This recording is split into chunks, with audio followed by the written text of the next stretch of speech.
Halo semuanya, selamat datang kembali di channel Vipcode Studio bersama saya Web Saifullah. Di video kali ini kita akan melanjutkan seri Next.js App Router, di mana kita akan coba belajar mengenai intercepting routes. Nah, jadi kalau kita buka di dokumentasi Next.js-nya, katanya di sini intercepting routes itu memungkinkan kita untuk meload sebuah rute dari part aplikasi yang lain dengan layout saat ini ya. Nah, katanya di sini paradigma rute seperti ini bisa berguna ketika kita ingin menampilkan konten dari sebuah rute tanpa user melakukan switch ke konteks yang lain gitu ya, artinya ke pages yang lain. Nah, contoh yang paling simpelnya adalah di sini misalkan saya punya URL namanya foto/123, kemudian saya juga punya URL feed. Nah, saya maunya adalah saya buka URL foto123 ini sebagai modal di feed gitu ya. Jadi tidak perlu berpindah layout dan juga konteks ya. Nah, di sini ada convention-nya ya, atau cara penulisannya ketika kita ingin menggunakan intercepting routes, di mana kalau kita lihat berikan titik untuk segmen dengan level yang sama, kemudian berikan titik 2 jika segmennya ada di luar dari sebuah folder misalnya ya. Kemudian juga berikan kurung dengan titik 2 dua kali ya untuk dua level di atasnya, dan berikan titik 3 seperti ini jika segmennya berada di root app directory. Nah, jadi contoh untuk penggunaannya seperti ini. Misalkan saya punya foto ya yang mana menyimpan ID dan page, kemudian saya pengen foto ini ditampilkan dalam bentuk modal di dalam feed ya. Saya juga bisa panggil di sini gitu ya. Nah, gimana kalau kita coba aja? Karena kalau kita lihat dokumentasinya bingung gitu ya, karena nggak ada contoh implementasinya seperti apa gitu. Nah, kita akan coba untuk bikin di dalam produk. Di sini nggak akan langsung slug seperti ini. Mungkin saya akan coba ubah aja yang page ini ya. Page loading dan error mungkin akan saya pindahkan ke produknya ya. Jadi saya pindahkan keluar aja, saya nggak akan pakai folder seperti ini. Kemudian saya akan bikin sebuah folder di sini, yaitu adalah detail misalnya ya. Jadi ada produk detail gitu. Kemudian di dalamnya mungkin punya ID ya. ID. Kemudian di dalamnya ada page pastinya ya, page.tsx. Nah, di dalam page.tsx ini saya akan coba async, kemudian function get data ya pastinya. Atau mungkin ini get data ini bisa kita bikin lebih general lagi ya. Ini mungkin saya kopikan dulu ya. Ini saya copy, terus saya akan simpan di luar aja ya. Hingga akan di dalam app seperti ini. Mungkin akan saya simpan di service ya. Saya akan bikin di sini services.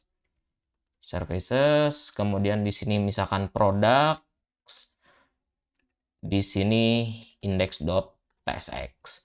Terus saya kopikan ke sini, tinggal saya ekspor, atau ini bisa juga gunakan cons ya, jadi ekspor cons, kemudian get data seperti ini, tapi tambahkan asinkronus ya. Nah, jadi kita bisa ambil untuk get data ini ya. Get data ini bisa kita ambil di dalam produk di sini. Mungkin ini saya hapus. Nah, get datanya saya akan ambil dari service product. Kemudian juga untuk URL ini mungkin kita akan bikin dia dalam bentuk parameters ya. Ini mungkin saya akan cut, kemudian saya akan arahkan di sini URL ya. Di sini juga URL tipenya string. Oke, kemudian di sini saya akan kopikan URL-nya. Oke, kita coba cek dulu ya. Kita masuk ke localhost 3000, kemudian masuk ke /product. Nah, sudah muncul ya. Ini sama saja seperti sebelumnya. Kemudian saya mau bikin detail produk sekarang ya. Jadi misalkan saya masuk ke dalam page detail. Di sini mungkin saya bisa langsung bikin berarti export default async function. Misalkan di sini detail product page. Nah, di sini mungkin saya akan tangkap props nantinya. Kemudian di sini saya panggil ya cons. params dari props. Ini propsnya akan saya bikin any dulu ya, supaya cepat aja. Nah, di sini mungkin saya return sebuah div dengan class name. Kita berikan misalkan di sini container mxauto my10. Terus di dalam div-nya saya akan berikan div lagi dengan class name w setengah misalnya. Kemudian mxauto border gray 700 misalnya. Terus di dalam sini saya akan tambahkan misalnya ada image ya. Image ini biarkan kosong dulu, alt biarkan juga. Kemudian class name di sini misalnya full object cover aspect square call span 2. Untuk nge-get datanya di sini saya bisa ambil const data misalnya await get data. Jangan lupa diimport dari service id ya, params.id. Nah, ini ID ini harus disesuaikan dengan nama foldernya ya. Di sini kebetulan nama foldernya adalah ID. Kalau misalkan di sininya adalah slug ya berarti harus slug. Oke, mungkin yang ini saya akan ubah data.image.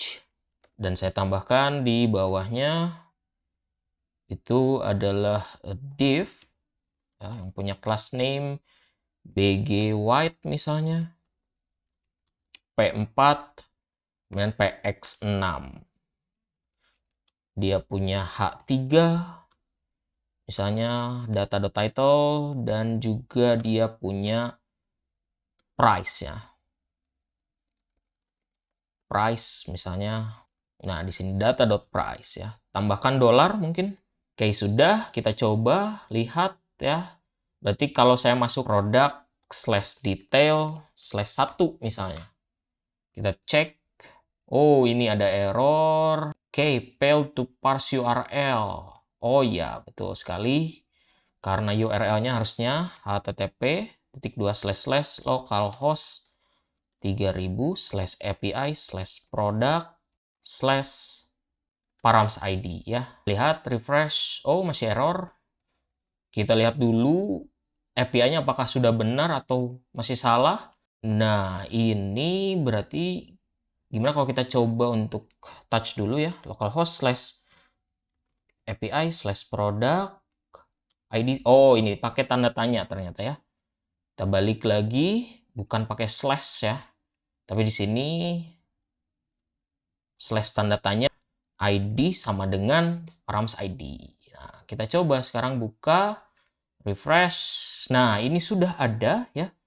Tapi kenapa datanya tidak muncul ya? Kita cek. Kalau kita console.log dulu. Console.log data. Oh, ini berarti data.data. Mungkin di sini saya panggilnya produk aja ya. Produk, kemudian produk.data harusnya ya. Berarti di sini saya tambahkan produk.data, yang ini sama. Produk.data. Ini pun sama. Produk.data. Oke. Nah, sudah ada ya untuk datanya. Ini adalah detail produk ya. Sekarang saya mau kembali ke produk, kemudian saya akan coba perbaiki sedikit ya di bagian produk sini. Mungkin yang bagian ini ya, href ini akan saya coba hilangkan dulu. Yang ini juga sama, ini ternyata template-nya banyak href-nya ya. Ini harus dihilangkan dulu karena tidak kita gunakan nantinya. Yang ini mungkin saya ubah aja jadi button ya. Button di sini punya type button ya. Oke. Kemudian yang div ini saya akan ubah jadi link ya. Link menuju kemana? Ke href-nya /product/detail/product ID ya. Nah, seperti ini. Jadi kalau saya klik sekarang, dia berpindah ke detail produknya ya, sesuai dengan produk yang kita masukkan ID-nya ya. Kita sudah berhasil membuat detail produk, tapi intercepting rutenya mana gitu ya. Kita kan belajar konsep intercepting rute. Nah, di sini misalnya saya punya sebuah parallel routes ya. Jadi saya bisa gabungkan sekarang. Misalkan dengan modal ya. Saya punya modal, terus di dalam modal itu saya akan bikin misalnya ya intercepting routes ya. Nah, seperti ini. Jadi gunakan titik ya, karena kita akan gunakannya nanti di dalam page.tsx yang ada di dalam produk ya. Jadi cukup satu titik saja. Ya, kemudian kita akan coba di sini tulis yaitu adalah detail ya. Detail, kemudian di dalam detail saya akan bikin ID, kemudian di dalamnya page.tsx. Nah, seperti ini. Isi dari page.tsx-nya apa? Ya, kurang lebih sebetulnya sama dengan yang ada di detail ini. Ini bisa kita copy aja, kita paste ke sini, tapi saya akan ubah yang bagian div-nya ini mungkin ya, karena nanti bentuknya dia adalah sebuah modal ya. Nah, gimana kalau kita bikin modalnya dulu ya? Jadi saya nggak akan simpan di situ, tapi ada di components ya. Jadi akan saya bikin. Nah, kalau modal, mungkin teman-teman mau membaginya bisa seperti ini, mau core, kemudian biasanya ada layouts gitu ya. Kemudian ada juga misalnya fragments ya yang pernah kita pelajari. Nah, seperti ini boleh, jadi kita simpan aja di dalam core, misalnya kemudian modal ya. Atau mau disimpan di luar juga boleh ya sebetulnya. Nah, ini modal, kemudian di sini saya akan bikin index.tsx ya. Export default function modal. Ya, yang menerima sebuah props yaitu children. Nah, kalau ini kita coba berikan lah ya untuk tipenya yaitu adalah react.react node ya. Oke, kemudian setelah itu mungkin saya akan coba di sini const overlay sama dengan use ref ya. Jadi kita gunakan use ref null di sini. Kemudian ini sorry, saya akan mungkin tambahkan sedikit ya, yaitu adalah use client. Jadi kita akan gunakan client untuk metode rendernya, const router sama dengan use router. Nah, seperti ini. Kemudian const on click ya. Ini adalah sebuah mouse event handler ya, diimport dari React. Mungkin ini juga bisa ya kita perbaiki sedikit biar nggak pakai titik. Nah, ini bisa langsung React node. Oke, kemudian di sini menerima sebuah parameter yaitu berupa event ya. Kemudian akan saya cek di sini if e.target sama dengan overlay.current router back. Jadi kalau nanti diklik ya, selain dari isinya gitu ya. Jadi klik sembarangan tapi bukan di bagian konten modalnya, kita akan coba untuk handle dia close ya. Atau mungkin juga ini bisa kita ubah jadi gini, jadi close ya, biar makin kelihatan. Kemudian return div ref-nya berupa overlay. Kemudian mungkin saya akan berikan class name di sini fix. Kemudian Z10 left 0 right 0 top 0 bottom 0 mx auto bg black /60 ya. Baru kemudian on click. Nah, saya akan coba close ya. Jadi ketika diklik saya akan close. Kemudian div punya class name absolute, top-nya 1/2, left-nya juga 1/2 biar dia ke tengah. Kemudian translate x 1/2 min translate y 1/2 p 6, kemudian bg white dan juga rounded ya, lg mungkin. Ini lumayan panjang ya. Tapi nggak apa-apa.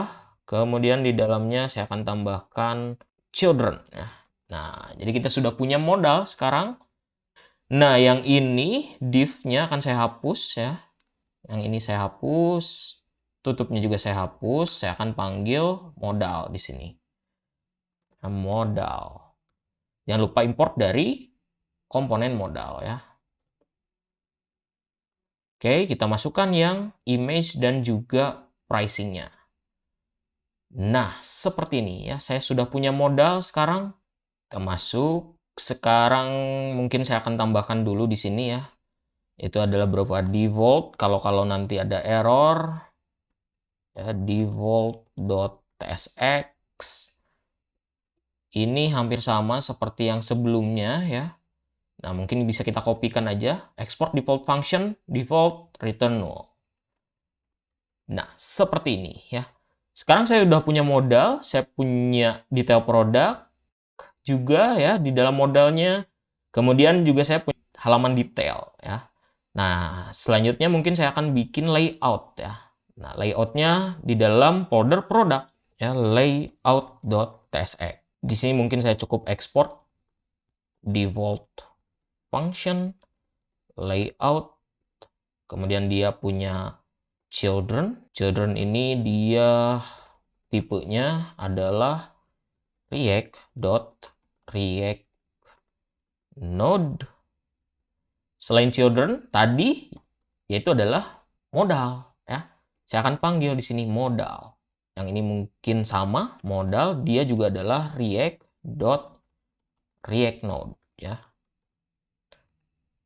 Oke, kemudian ini baru props-nya kita panggil sekarang return. Berarti di sini saya gunakan fragments kosong props.children.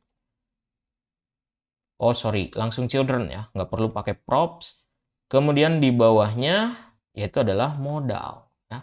Ini seperti biasa, kita perlu matikan dulu untuk servernya, terus kita run dev. Ya. Kalau sebelumnya itu kan kalau kita klik, itu kita berpindah halaman. Ya. Nah kita lihat sekarang, saya refresh. Ya, saya klik. Oh, ini ada error sepertinya. Oke, nah ini sedikit kesalahan. Ternyata bukan dari router, tapi harusnya dari navigation. Ya. Kita coba refresh dulu. Kita balik lagi, refresh dulu ya. Saya klik. Nah, muncul modal sekarang. Bukan lagi masuk ke halaman detail. Ya. Padahal kalau teman-teman perhatikan, ya URL-nya sekarang berubah. Ya, bukan lagi di produk, tapi sudah masuk ke halaman detail. Tapi yang dimunculkan adalah modal, ya. Saya coba klik lagi. Nah, ini ya, dia dinamakan sebagai intercepting rute, ya. Jadi rutenya itu di intercept atau dihalangi gitu ya. Supaya dia nggak masuk ke detail, tapi dia menampilkan modal, ya. Nah, jadi itu cara untuk melakukan intercepting routes ya. Ini contoh simple saja untuk implementasinya ya. Sebetulnya masih banyak sekali untuk implementasi yang lain ya. Silakan teman-teman kalau mau cari ya. Nah, jadi ini lebih bagus lah ya untuk tampilannya, dia tidak perlu kita buka lagi halaman detail. Kalau buka halaman detail bisa nggak? Bisa juga ya. Kita coba aja detail 1. Nah, kalau lewat URL sini ya, itu langsung dibukanya adalah halaman detailnya gitu. Tapi kalau misalkan lewat halaman produk terus saya klik, nah ya, jadi dia akan masuk ke modal ya, tidak menampilkan yang detail produknya gitu ya. Mudah-mudahan teman-teman paham mengenai intercepting routes ya. Ini salah satu fitur yang lumayan keren banget yang dimiliki oleh AppRouter. Ya, mungkin cukup sekian untuk video kali ini. Jangan lupa untuk subscribe, comment, like, dan share video ini. Kita ketemu lagi di video berikutnya.